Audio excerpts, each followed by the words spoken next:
Okay, we'll finish with Alabama today. We have Dallas here, and he's ready for your questions. We'll start here on the third row. Hey, Dallas. Johnny Condon, ABC 3340 in Birmingham. Obviously, on the offensive side of the ball, you lose Bryce, but on the defensive end of the ball, you lose Will, and you kind of had like a dynamic duo team going with him last year. What has he taught you about your game, things you can add to your pass rushing abilities, and ultimately, what are you guys going to do moving forward to make sure that his loss isn't a gaping hole on that side of the defensive line? I mean, more importantly, like Will, he has paved the way for a lot of guys in the outside linebacker room. But it's also guys that could, come in and fulfill those shoes and, replace him in some type of way, like Chris Braswell, Keanu Coote, Quandarius Robertson, Jeremiah Alexander, and guys such like that, But it's a lot of guys like that that looked up to Will and, seeing what he did and seeing him grow and make mistakes. And so we just learned from that and keep going on for it. Right side, front row. Yeah, being from South Florida, I'm curious where you got your name Dallas from. You gotta ask my dad that, honestly. I ask my dad that question every day, he just say the same answer. So Left side, and then pass your mic one over when you're done. Tyler White, WVUA 23 in Tuscaloosa. A lot of fans have been looking for Alabama to get back to, joyless murder ball, as they call it. There's a lot of good talent on the defense this year. How do you see the team getting back to that this upcoming season? I mean, the expectations is joyless murder ball for the season, of course. But it's a lot of guys on the defense that can run around, fly around, and make good plays. Right side. Hey, Dallas, Jacques Doucet, WAFB in Baton Rouge.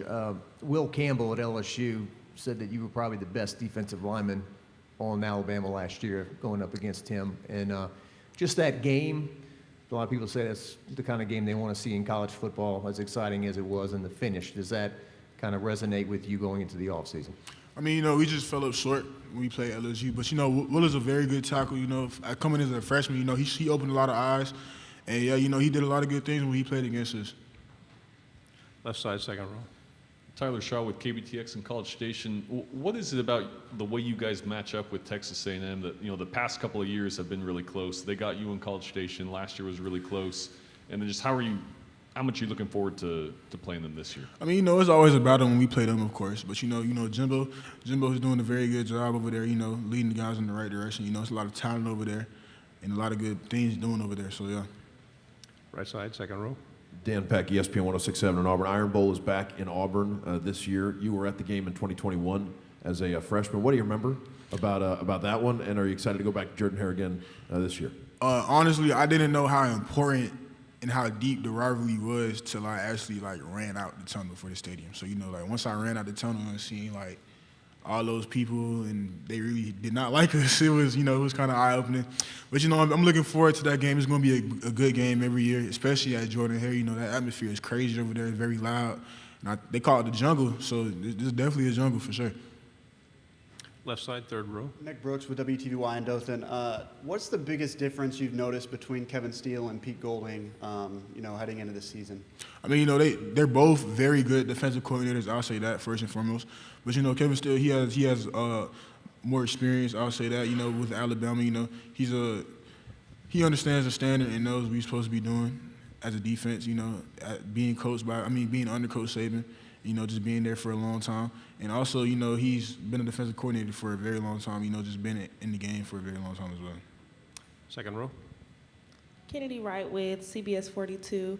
What is your favorite quote from Saban? And if you could impersonate him, how would it sound?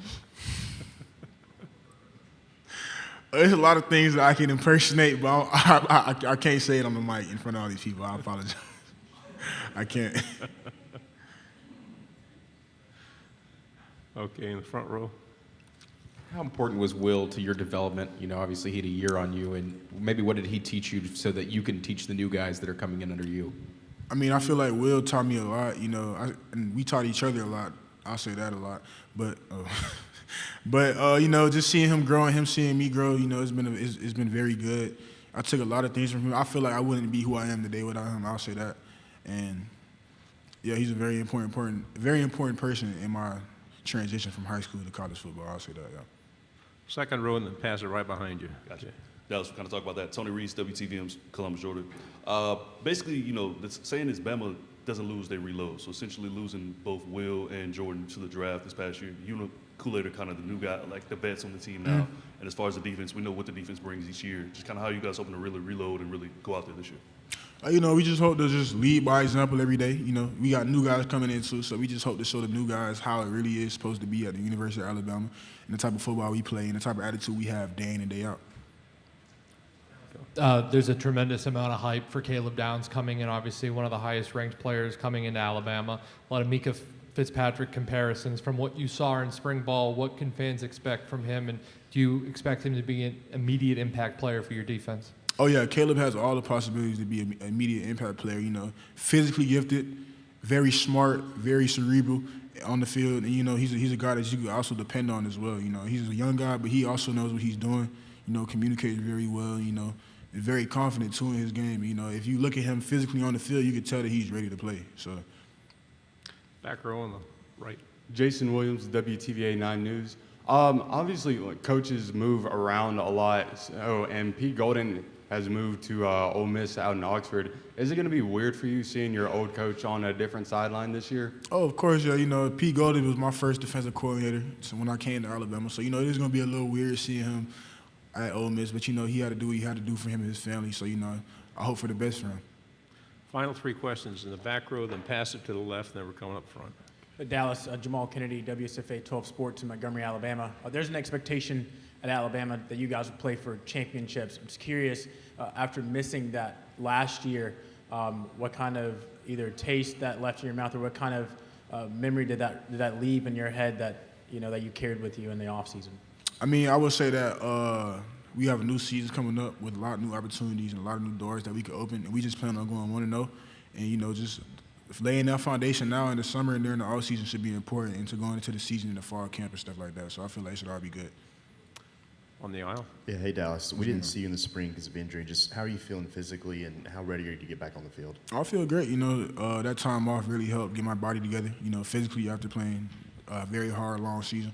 So you know, I feel like that rest of kind of sitting out for the spring kind of benefited me in a way. WBTM in Birmingham. When you guys, did you watch the national championship this year? I'm not sure if you saw that moment with David Pollock where he said there's new kings of college football in Georgia. What does that mean when he said that to your coach on the stage? Did you see that? And what does that make you think that there's a school that's a state over that they're saying that 2 wins in a row? I mean, I didn't watch it, but you know, I mean, everybody has a freedom of speech, so. We do have time for one more. Final question. You go up against the offense daily in practice. Just what have you seen out of them and their progression as the summer continues and going into the season? I mean, every day in practice, it's always a battle between the offense and the defense. You know, it's a lot of very competitive guys on that side of the ball as well. But, you know, I'm seeing a lot of great progress, you know, with all the quarterbacks we have going on.